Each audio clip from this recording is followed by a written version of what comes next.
Bonjour Étienne, bienvenue sur la chaîne La Résistance et merci d'être venu répondre à nos questions. Donc pour commencer, est-ce que tu peux te présenter un peu ton parcours, tes engagements, un peu tes idées? Du coup, je m'appelle Étienne, j'ai 23 ans. Là, je finis un master en école de commerce, après un bac littéraire, somme toute, très classique. Je pense que j'ai eu un parcours en dehors de mon engagement militant assez classique. J'étais en école publique, après j'étais à la fac, donc j'ai connu un peu tout ce qu'un jeune de notre âge peut rencontrer. J'ai connu les racailles du lycée, j'ai connu les cheveux bleus à la fac.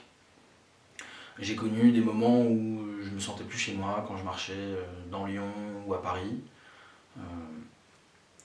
Voilà, toutes ces choses en fait m'ont amené et m'ont conforté en fait dans mon engagement militant, m'ont fait prendre conscience une petite dizaine d'années, il y a 9 ans à peu près, qu'il fallait que je m'engage et qu'il fallait que je fasse quelque chose pour mon pays, puisque pas tout le monde le faisait et je me suis dit il faut se lancer là-dedans. Tu as donc été membre de Génération Identitaire. Peux-tu nous expliquer ce qu'est cette association et quels étaient ses objectifs? Alors, Génération Identitaire, qui est un mouvement qui est aujourd'hui dissous, a été créé en 2012 par l'occupation de la mosquée de Poitiers, où les militants réclamaient 2 référendums, un sur l'islamisation et un sur l'immigration. Et pendant une petite dizaine d'années, GI a été le premier mouvement de jeunesse enraciné en France, le premier mouvement de jeunesse de droite, tout simplement, en mettant en lumière l'immigration et l'islamisation, en les dénonçant, et en luttant également contre la globalisation qui, pour GI, étaient les 3 plus gros dangers pour la France et pour l'Europe. Donc quel était votre but justement? Changer les mentalités ou bien pousser le gouvernement à prendre des mesures? À vrai dire, un peu des deux. Génération Identitaire se considérait comme un aiguillon politique. Des grosses actions médiatiques, très médiatisées, coups de poing, choc, pour que les médias s'emparent, fournir des belles images, des images qui surprennent, pour que les gens parlent en fait des sujets que nous portions, pour que les médias en parlent, et c'est là où on a réussi. Tout simplement, dans les Alpes, quand on ferme la frontière au niveau du col de l'Échelle, les médias s'en emparent, les médias parlent du coup du fait que les frontières soient totalement ouvertes, des débats se créent, et pour répondre à votre question, on a aussi des réponses de l'État. Notre simple présence dans les Alpes a fait que l'État a demandé et a envoyé des renforts de gendarmerie, de police, et donc quand nous y étions, la frontière n'a jamais été autant surveillée, il n'y a jamais eu autant de présence policière à cet endroit-là. Ou par exemple sur le toit, place de la République, quand les militants ont déployé une grande banderole pour dénoncer le racisme anti-blanc pendant la manifestation en soutien aux criminels Adama Traoré. Du coup, on a eu 3 semaines où les médias parlaient du racisme anti-blanc. Donc c'était là nos objectifs, vraiment de rentrer nos idées dans le débat public. Et je pense que Génération Identitaire, malgré le fait que cette association n'existe plus aujourd'hui, a remporté ces 2 victoires. Et donc est-ce qu'il y a une action en tant que militant qui t'a particulièrement marqué? J'ai pas eu une action, il y en a eu plusieurs.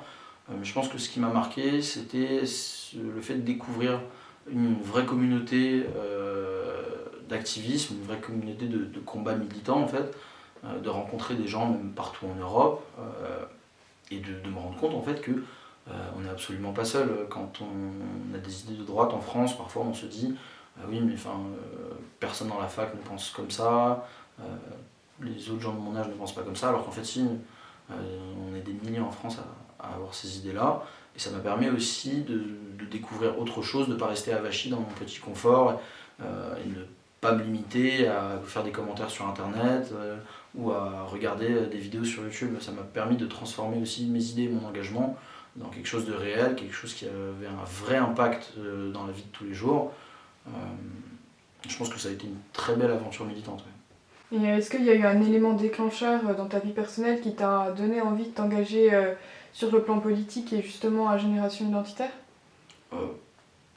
j'ai pas eu d'élément déclencheur, je pense que ça a été le fruit de plusieurs années de maturation, on va dire. Je m'en cache pas, hein, je viens d'une famille qui est plutôt de droite, mais du coup j'ai eu des lectures, et aux alentours de mes 13-14 ans, en fait, quand je suis arrivé vers la fin du collège, début du lycée, je me suis vraiment rendu compte que là il y avait un vrai problème, parce que c'est un âge où on commence un peu à prendre ses libertés, à voir le monde différemment. Et surtout, commencer à se balader seul en ville, commencer à sortir, c'est parfois les premiers coups dans les bars, des trucs comme ça. Et donc on se rend compte que le soir, dans certaines villes, dans certains quartiers ou même dans les centres-villes des plus grosses métropoles de France, on ne peut plus vraiment se balader tout seul, au risque de se prendre un coup de couteau, ou de se faire dépouiller pour les plus faibles, et même de voir des bandes investir les centres-villes, et même dans les cours de lycée, vraiment de bandes. D'un côté des racailles qui se croient tout permis, les profs qui les excusent parce que les pauvres chéris ils sont tellement opprimés, et d'un autre côté les petits blancs qui sont obligés de subir et la racaille et en plus qui eux se font matraquer par les délires woke, toute la propagande LGBT, et en fait qui sont au final obligés de s'excuser. Et j'ai pas grandi comme ça, et c'est pas moi, je m'excuse pas pour des choses que je n'ai pas faites, et je ne me soumets pas quand on me demande de filer mon portable. Donc tu l'as dit, Génération Identitaire a été dissoute.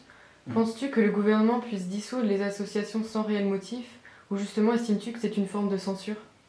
C'est évidemment une forme de censure. Dans ce cas particulier-là, le mouvement dérangeait l'État.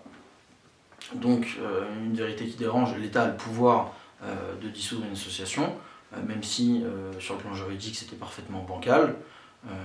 Et on peut aussi mettre en lumière le fait que dans ce cas précis-là, Darmanin, qui est le ministre qui a ordonné cette dissolution, était pris lui-même dans des scandales personnels d'harcèlement, de SMS assez graveleux, et on le voit là très récemment. Il repasse encore, c'est encore médiatisé ces histoires-là, puisque ça passe devant la justice, et au même moment, il décide de la dissolution de la LDN, qui est un groupe d'excités noirs africains, qui en fait traite la France de raciste, de criminel à longueur de journée. Donc bon, au bout d'un moment, c'est pas non plus choquant qu'il soit dissous, mais d'un autre côté, on voit des associations comme l'UOIF, le Parti des Indigénistes de la République, ou des groupes qui sont carrément islamistes, qui appellent au djihad, et qui eux ne sont pas du tout inquiétés, qui peuvent continuer à agir en France en toute impunité. Donc maintenant que Génération Identitaire a été dissoute, comme tu viens de le rappeler, quelle forme va prendre votre combat, si vous pouvez un peu nous éclairer, et par exemple, est-ce que vous allez fonder un nouveau mouvement militant ? Pour l'instant, on va voir ce qui arrive. Ce qui est sûr, c'est qu'il n'y aura pas de Génération Identitaire bis. De toute façon, c'est interdit. En revanche, de mon côté, je ne compte pas m'arrêter de militer pour mes idées pour autant. Je pense qu'une dissolution, c'est quelque chose parfois qui arrive. Donc le combat ne s'arrête pas. Mais en revanche, avec Génération Identitaire, on a eu 2 victoires. On a vraiment gagné là-dessus. On a voulu insérer l'immigration et l'islamisation dans le débat public. Aujourd'hui c'est le cas, on en parle tout le temps. La présidentielle arrive, ça va être au cœur de la présidentielle. Et voilà, aussi la candidature d'Éric Zemmour, ou en tout cas sa présence médiatique, qui fait que tout le débat va être orienté sur ces idées-là. Est-ce qu'on est pour ou contre lui ? Donc je pense que là-dessus, ça a été un grand succès. Maintenant, on peut passer à d'autres combats. Et ce que j'entrevois aussi, c'est peut-être un certain danger. Je vois le danger qu'il y a aujourd'hui dans les facs, dans la rue, dans le débat public, avec tous les délires woke, toute la cancel culture, toute la propagande LGBT. Enfin, je pense que je suis absolument pas le seul à avoir ça. Des cheveux bleus partout dans les facs, on nous demande de nous excuser perpétuellement pour la colonisation, pour l'esclavage, alors que notre génération n'a absolument rien à voir avec tout ça. On nous demande de nous excuser sur notre passé, on vire des gens parce qu'ils sont trop blancs. Dans certaines facs, on ne lit plus les textes antiques parce qu'on se dit que pendant l'Antiquité, en Grèce, il y avait trop de blancs. On excusera les Grecs d'être des blancs, d'être des Européens. Donc je pense que mon combat va surtout s'orienter là-dessus, contre tous ces gens qui nient ce que nous sommes. et qui voudraient nous imposer leur délire totalement progressiste et voir tout le monde, tous les mecs en talons, toutes les filles qui ressemblent à des hommes. Donc voilà, je pense que on va essayer de s'attaquer à ça aujourd'hui maintenant. Vous pouvez nous montrer que vous n'êtes absolument pas découragé, au contraire. Et donc, est-ce qu'il y a une personnalité, à partir de cela, une personnalité politique par exemple ou historique, qui t'inspire ou qui te donne encore plus espoir? Ah oui, bah, vous parlez de décourager, mais je pense qu'aujourd'hui c'est vraiment ce qui manque dans notre pays, c'est le courage. Donc il ne faut pas avoir honte de ses idées, il ne faut pas avoir peur de s'engager.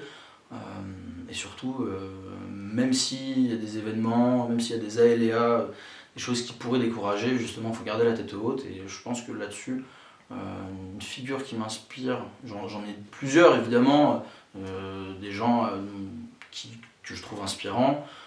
Et qui me donne un peu aussi, quand il y a un coup de mou, je me dis, bon attends, là, lui il était comme ça, qu'est-ce qu'il a fait? Et je pense que j'en ai un en ce moment, c'est Ernst Junger, qui a été soldat, écrivain, qui est un écrivain allemand, et surtout la première partie de sa vie, très jeune, il est engagé volontaire en 1914, donc il y a un siècle, il finit la guerre, après plusieurs blessures, à chaque fois il revient au front, il veut toujours revenir pour se battre, en 1918 il finit sous-officier. Et là, à partir de là, il commence à écrire des livres, il devient une figure intellectuelle très importante. Donc c'est un peu cette alliance de la plume et de l'épée, et c'est des vraies leçons de courage. Et, je vous incite à lire plusieurs de ses livres, dont Rage d'acier, qui est un des plus beaux récits de guerre. Donc pour finir, si tu avais un message à transmettre aux jeunes qui nous écoutent, engagés ou non, quel serait-il? Bah déjà, sachez que vous n'êtes pas seul. Il y a des millions de jeunes Français et plusieurs dizaines de millions de jeunes Européens qui pensent comme vous, qui se rendent compte qu'il y a un problème aujourd'hui, que au final, ce qui a fait la grandeur de notre pays, de notre continent, est attaqué de toutes parts.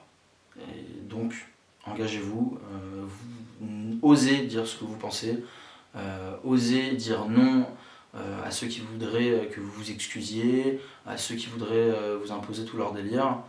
Osez dire non au progressisme et engagez-vous. Il y a plein de structures aujourd'hui, il y a mille et une façons de s'engager. Passez le pas du réel et rejoignez une aventure militante. Voilà, soyez actifs.